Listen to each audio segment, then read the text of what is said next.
السلام عليكم وتبارك الله عليكم ومرحبا بكم فيديو جديد.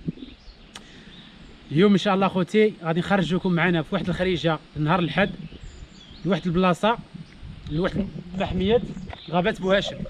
غابه بوهاشم كتعتبر محميه طبيعيه في شمال المغرب. غادي نخرجوا لها وغادي نبارطاجيو معكم الاجواء ديالها، اجواء الغابه. الحلقه غتكون على الغابه، غادي نبارطاجيو معكم الاجواء ديال هذه الغابه. ولا بقى لقيتي ان شاء الله غنطلعوا لمولاي عبد السلام، قربكم ديك الاجواء ديال الضريح، ضريح مولاي عبد السلام. غنعطيكم شي معلومات حول هذه المنطقه ديال بوهاشم. هذه الغابه ديال بوهاشم اللي كتعتبر متنفس بالنسبه للناس ديال تطوان والشاون والعرائش. وان شاء الله غادي نقربكم الاجواء ديال الغابه ونبارطاجيو معكم كاع ديك المعلومات اللي كنعرفوا. ونتمناو ما تبخلوش علينا بلايك الفيديو وبالبارطاج اخوتي، ساعدونا شي شويه باش نزيدوا القدام بالقناه ان شاء الله. خليكم اخوتي معنا وما تمشيو فين. اللي تار الانتباه ديالي في هذه المحميه ديال بوهاشم تبارك الله كتوفر على بزاف ديال العيون، كيف ما هذه العين هذه اللي غتشوفوا دابا ها هي كتوفر على بزاف ديال العيون. وحنايا ملي خرجنا ضروري قلنا نجيبوا معنا بواده ديال الماء، نعمروا الماء طري ان شاء الله. نعمروا الماء كيف ما معودناكم. داك النهار سقينا من عين بوعنان، مره كنسقيو من عين اقشر. اليوم ان شاء الله جبنا شي بويدات الماء غنعمروهم هاد العين. خليكم معايا اخوتي.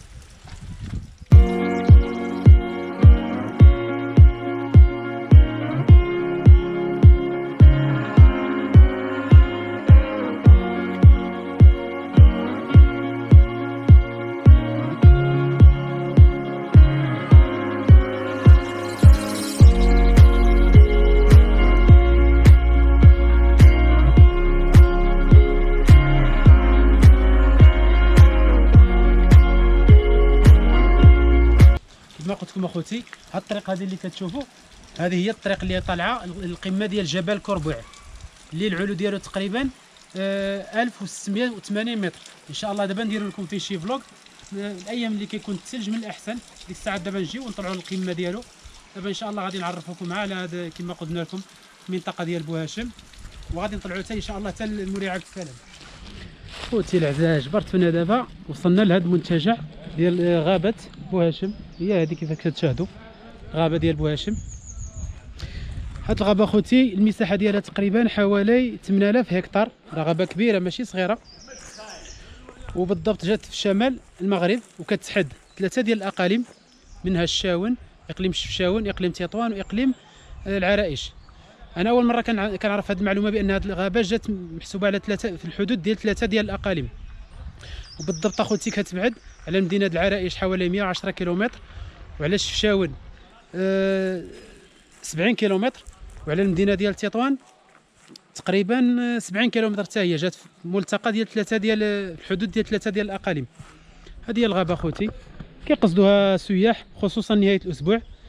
كي يخرجوا عائلات كيخيموا هما وليداتهم، كيبدلوا داك الروتين ديال السيمانه. هانتوما كتشاهدوا اخوتي الناس مصايبين عايشين السعاده، خارقين السعاده مع اليوم الحد. الناس خارجين كيخرجوا وليداتهم كيتساراو. بالنسبه للطريق اخوتي ديال هاد غابه بوهاشم، الا كنتو في الجهه ديال الشفشاون وغادي تقصدوا هاد الغابه، ملي كتوصلوا الجماعات الحمراء هي الاربع ديال بني حسن، كتجبر الدخله ديالها من الاربع ديال بني حسن، كتجبر الدخله ديالها الغابه. بالنسبه للطريق ديالها الا كنتي في المدينه ديال تطوان، ملي كتفوت بن قريش وتقرب للسد ديال الشريف الادريسي، كتجبر الدخله على يدك اليمين. الطريق عاد عدلوها جديده، من تما كتدخل يمكن لك توصل لهاد الغابه هذه. شوفوا شنو جبرنا في وسط الغابه ديال بوهاشم اخوتي. كاينه هاد الضايه ديال الماء، ها هي الضايه ما نقيقياش صراحه، فيها شويه ديال احشاء وداك الشيء، ماشي شي ضايه نقيه. المهم كاينه في وسط قلب هاد الغابه ديال بوهاشم. وها عائلات راهم كاين ناس مخيمه على الجنب، اليوم الحد خرجوا كيخيموا على الجنب مواجدين المسائل ديالهم الماكله وداك الشيء. وحنا كنتجولوا في هاد الغابه تر الانتباه ديالي واحد الحاجه صراحه، واحد الحاجه ماشي مزيانه، بحال هذا المنظر هذا ديال العافيه اللي شاعله. شي ناس جينا جبرناهم خيموا ومشاو في حالاتهم، خلاو العافيه شاعله. يعني هذا منظر ما يليقش بالانسان عاقل. علاش؟ وخصوصا اخوتي حنا مقبلين على فصل الصيف، وكيف كتعرفوا الغابه قابله للاحتراق. والانسان الا خيم في شي بليصه خصو يخليها نقيقيه. جا وخيم في بلاصه يمشي من الاحسن يطفي العافيه ويمشي في حالته، ما غادي يخسر والو. ها انتم اخوتي جبرنا مطيشه، جبرنا البطاطا، مشويين وباقا العافيه شاعله. جبرنا اخوتي جبرنا الناس مخيمه ومشاو بحالاتهم وخلاو هذا المنظر هذا اللي ما كيدخلش للعقل صراحه، والله ما كيدخل للعقل اخوتي. والازبال مليوحه في كل قنت. ها شوفوا راه شوفوا هاد البليصه هذه، شوفوا الازبال. علاش ما عرفتش علاش بنادم كيفاش كيخمم. جيتي ودوزتي وقيت زوين في الغابه، بلاصه نقيه خليها نقيه. كيف كيقول المثل الغابه نعمه بحال الدار، يعني لازم الانسان يخليها نقيقيه. وتر الانتباه ديالي اخوتي هذا الشجر هذا اللي كتوفر عليه هذه الغابه، شجر البلوط وشجر الفلين، الكثافه ديال هذه الاشجار. وكاين بالاضافه الى الصنوبريات وبالاضافه الى مجموعه من الحشائش. بغيت نعرف علاش هذا الشجر على طول الطريق كامل كنجبروه مزولين له هذه القشره هذه. ها انتم كتشوفوها، هذه القشره هذه كاع الاشجار مزولينها لهم. صراحه انا ما عنديش عليها شي معلومه. الا كنتوا كتعرفوا مثلا السبب علاش كيزولوا لهم هذه، نتمنى تخبرونا فيها في التعليق، خليوها لنا اسفل الفيديو نعرفوا حتى حنا ونستافدوا علاش كيزولوا لهاد الاشجار، كيزولوا لهم هاد القشره اللي في القاع. كيف كتشاهدوا معنا اخوتي، من بعد ما درنا دويره بكم وساريناكم شويه في المنتجع ديال غابه بوهاشم، جينا لواحد القريه سميتها قريه الحصن اللي كتبعد بالضبط على مولاي عبد السلام 6 كيلومتر. هذه القريه الجبليه الرائعه كتوفر على دار الضيافه كرمون، معروفه في هذه المنطقه ديال مولاي عبد السلام. الا جيتوا لهنا سولوا على قريه الحصن غتجبروا هذا دار الضيافه كرمون اللي كتوفر للزائرين. كتوفر لهم الاكل البلدي بالنسبه للناس اللي باغا تفطر والناس اللي كيخرجوا في رحلات داكشي كيجيو لهنا كيفطروا. كتجبر الاكل البلدي متنوع، كاين البيض بلدي، كاين البصاره، كاين الزيت بلديه، كاين السمن بلدي، المهم الحاجه بلديه اللي كتخص الجباله وداكشي. وبالاضافه في النهار كيديروا طواجن، كيكون الغداء، المهم الاكل البلدي داكشي الطبيعي. وبالاضافه اللي باغي ينعس هنا وداكشي كيوفر للزائر كتوفر له امكانيات. المهم دار الضيافه راه معروفه، الانسان كيجي كينعس هنا كيكريها بواحد الثمن رمزي. هذه هي دار الضيافه خوتي. درت هنا في دار الضيافه ديال كرمون. هذه هي دار الضيافه اللي هضرتكم عليها من برا. من بعد ما دخلنا لداخل مشينا عند مولاها، ريحنا ارتاحينا شويه وتغدينا، كرمنا مسكين الله يكرمو. دخلنا ارتاحينا ودرنا اتاي تهلا فينا. ودابا جينا عنده، هو هذا خي محمد مول دار الضيافه. سي محمد تبارك الله عليك، كي داير اخويا؟ بخير مزيان، كرمتينا اخويا الله يكرمك الله يحفظك. قول لي اخي محمد غير نسولك شي اسئله وصافي. الله يعزك، كلمنا شويه المتابعين ديال شيشان فلوق على دار الضيافه ديالكم. مرحبا خاي، اولا مرحبا بالاخ ديالنا ومرحبا بالقناه ديالكم شيشان فلوق ومزيدا من التالق ان شاء الله. الله يحفظك. نتمنى من الاخوان المتتبعين ديالكم حتى هما يعاونوكم يكونوا داعمين لكم دائما. اذا الاخ كيتواجد معنا في دار الضيافه كرمون اللي هي واحد المنزل قروي العائله ديالنا. عملناه كنا كنقرب في المدينه، رجعنا للباديه ديالنا، عملنا هذا المشروع هذا اللي هو فكره بسيطه الحمد لله وبالاراده والعزيمه استطعنا ان نسجل الاسم ديالنا في الميدان السياحه الجبليه. كنستقطبوا واحد المجموعه الناس خاصه ايام اواخر الاسبوع، وكنرحبوا بالجميع. حنا كنتواجدوا في الجامعه القرويه تازرات قرب مولاي عبد السلام بن مشيش، 4 كيلومتر على مولاي عبد السلام بن مشيش. وجغرافيا كنتبعوا اقليم العرايش والمدينه اللي قريبه لنا تطوان. خاي محمد واحد السؤال اخر الا سمحتي، بالنسبه للاكل اللي كتقدموا لهاد الناس وداك الشيء، هضرنا شويه على نوع الاكل والمبيت. بنادم الا جا بغى يجي لعندكم واش والثمن ديال المبيت؟ بالنسبه للاثمنه الاخ ديالنا حنا لحد الساعه باقي مده وانا خدام شي اثمنه غير محدده كنتعاملوا مع الجميع. بالنسبه للاكل كنعتمدوا على كل ما هو محلي، كنحاولوا ما بوسعنا نخدموا المأكولات المحليه، خاصه اللحم الماعز المنطقه ديالنا والدجاج البلدي، هذوما المأكولات الرئيسيه، واطباق البيصره طبعا.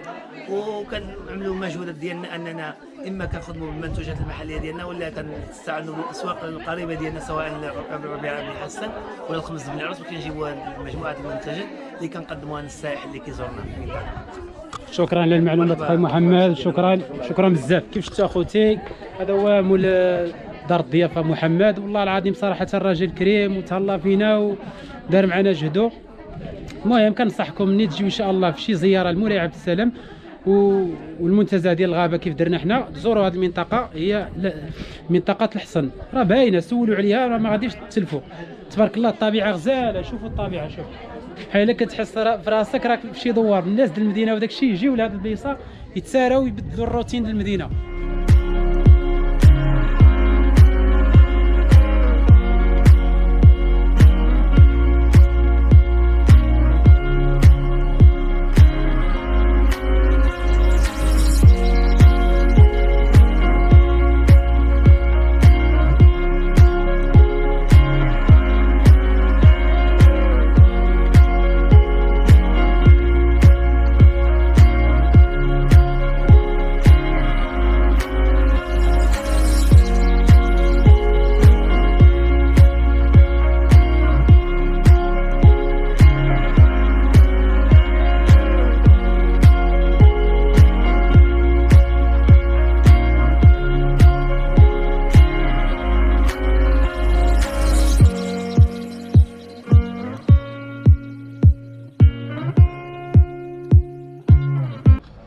خوتي العزاز، جبرت هنا دابا وصلنا لمولاي عبد السلام بعد ما دوزنا واحد الوقيت زوين في دار الضيافه ديال كرمون. تغدينا وارتاحينا شويه، طلعنا بقالنا شي 4 ولا 6 كيلومتر اللي كنت قلت لكم. طلعنا لمولاي عبد السلام. احنا حاطين الطوموبيل ديالنا في الباركي. ها الباركي كاينين هاد المحلات هادو اللي كتشوفوا، هادو كيبيعوا ديك المسائل ديال الاكسسوارات وهدايا وحلويات ديال الزياره ديال مولاي عبد السلام. يمكن لك تلقاهم تما، بالاضافه الى ديك القشابات والجلالب ديال الرجال ومجموعه من الهدايا كيتباعوا في هاد المحلات. وهذه اللي كتشوفوا هي القلعه ديال السيد، القلعه ديال مولاي عبد السلام. هاد الدروج هادو فين هابطين هاد الناس. من هنا يمكن لك تطلع للضريح. ها انتم كتشاهدوا اخوتي، ها هما الناس زاروا وهابطين. ها انتم كما كتشاهدوا، ها انتم شوفوا هذا المحل هذا. ها انت سرازات، حلويات، كل ما يخص الهدايا. ايوا هذه هي المنطقه ديال مولاي عبد السلام اخوتي. ها جبرت هنا دابا في الباب ديال الضريح مولاي عبد السلام. هذاك هو الضريح فين داك جوج الشجرات كبار، هذاك هو الضريح ديال مولاي عبد السلام. حيت تما كاتبين ممنوع التصوير، ما يمكنش ندخلوا لداخل ونصوروا لكم، يمكن لنا نصوروا من برا وصافي. هادو هما القبوره المحيطين بالضريح. وهذاك هو الضريح ديال مولاي عبد السلام. كيف ما سولنا واحد السيد قالنا هذا مولاي عبد السلام هو خلق هنا في الدوار فين كنا قبايل، دوار الحصن، وعاش وخرج جال بزاف وداك الشيء، وعاش ومات هنا في هذه البلاصه هذه وتدفن هنا. هذه البلاصه سميتها جبل العالم فين كاين الضريح، هنا تدفن. وهذه هي الاجواء ديال الضريح اخوتي. الناس كيجيو كما كتشوفوا، الناس كيدخلوا كيتساراو كيدخلوا لداخل، كل واحد وشنو كيطلب. ما عرفتش انا شنو، علاش كيدخلوا لداخل ولا شنو كيطلبوا، ولا واش كيطلبوا شي حاجه من الضريح ولا من مولاي عبد السلام. المهم الناس كتدخل كيقولوا تما البركه وداك الشيء. حنا ما عارفين والو، حنا كنصوروا لكم الاجواء عام برا، ما تقولوا لي والو خرافات ولا الشعوذات ولا لا. المهم الناس كيدخلوا لداخل وهذه وكيتساراو كما كتشوفوا. الناس هما جالسين تما. ايوا هذه هي الاجواء ديال مولاي عبد السلام. ها انتم كتشوفوا كيزوروا يترحموا. شريف كي داير؟ بخير مزيان، هانيه ومرحبا بنا عندكم في مولاي عبد السلام. مرحبا كي داير؟ بخير ماشي بخير؟ الصحه وانت لاباس؟ الصحه لاباس الله يبارك. هضرنا شي شويه مع الناس المشاهدين ديال الشيشان على المنطقه ديالكم، على هذا الضريح هذا مولاي عبد السلام بن مشيش. الدرح مولاي عبد السلام بن مشيش يعني ساكن في جبل العالم. جبل العالم، هذا جبل العالم يعني وقرا وخرج وما خلى ارض وجاني يتعبد هنايا يتعبد. وهنا مات وهنا تدفن. اييه هنا وهنا. وبالنسبه لهاد الناس اللي كيدخلوا لهنا وكيزوروا، علاش كيدخلوا لتما؟ بغينا نعرفوا علاش. كيزوروا هذا الولي الصالح، الولي الصالح المقدس، يعني الله تبارك كيستجيب الله تبارك الدعوه هنا. وهذه ماشي يكونوا كيطلبوا شي حاجه، ولا المراه اللي ما مزوجاش مثلا كتطلب بنات ولا ما. كل واحد واش اللي يطلب، داك الشيء اللي يطلب المقصد ديالهم كيطلبوا المقصود. واحد كل واحد واش اللي يطلب، واحد اللي يطلب يعني الدريه، واحد اللي يطلب يعني داك الشيء اللي كاين. ايوا واحد اللي يطلب التجاره، واحد اللي يطلب سيدي هذه بالسلام. هذا بالسلام. الله يرحم الوالدين. ايوا كيترحموا هنا الوالي، يقراو على الوالي. بالنسبه للموسم كان كيعمر عندكم شي موسم؟ 15 شعبان. 15 شعبان كيعمر. هذا العام ما عمرش واقيلا. لا ديك كورونا ما كاينش. كيف شفتوا قال لكم مع الاجواء ديال كورونا في 15 شعبان كيكون الموسم هنا. وفعلا انا بيدي كنت جاي ذاك المره في شعبان بالضبط، كنت جاي باش نصور هنايا في ايام الموسم، ورجعنا من الطريق. والله القسم رجعونا جدارميه من الطريق. قال لك ممنوع من البراشمه ديال بغاغزه رجعنا. وحيت دابا ملي ترخف هاد شويه، ملي ترخفت القضيه ديك الشيء، ولاو الناس كيوصلوا حتى لهنا وكيزوروا. الله يرحم الوالدين الشريف. شكرا بزاف خوتي العزاز. المنطقه ديال مولاي عبد السلام بالضبط جبل العالم، قدام هاد المحلات اللي كيبيعوا ديك الاكسسوارات والهدايا الحلويات ديال مولاي عبد السلام. كيكون الفيديو ديالنا سالا، ونتمنى اني نكون بارطاجيت معكم داكشي ديال كاع المعلومات. نتمنى انكم استفدتوا معنا وعرفناكم الغابه ديال المنتزه ديال غابه بوهاشم، ومن منطقه عين الحصن، منطقه الحصن اللي فيها داك دار الضيافه، وقربناكم من الاجواء ديال مولاي عبد السلام. نتمنى اللي يعجبوا الفيديو ما ينساش جيم، وشجعونا بابوني للقناه اللي باقي ما اشترك معنا في القناه. هادشي كيشجعنا اكثر واكثر باش ديما نجيب لكم الجديد. وبارطاجيو اخوتي مع الاصدقاء ديالكم. الباركي ديالنا هو هذا، هنا كتكون الجوله ديالنا سالات، ونضرب لكم موعد فيديو الجاي ان شاء الله في جوله اخرى في منطقه اخرى. الى اللقاء.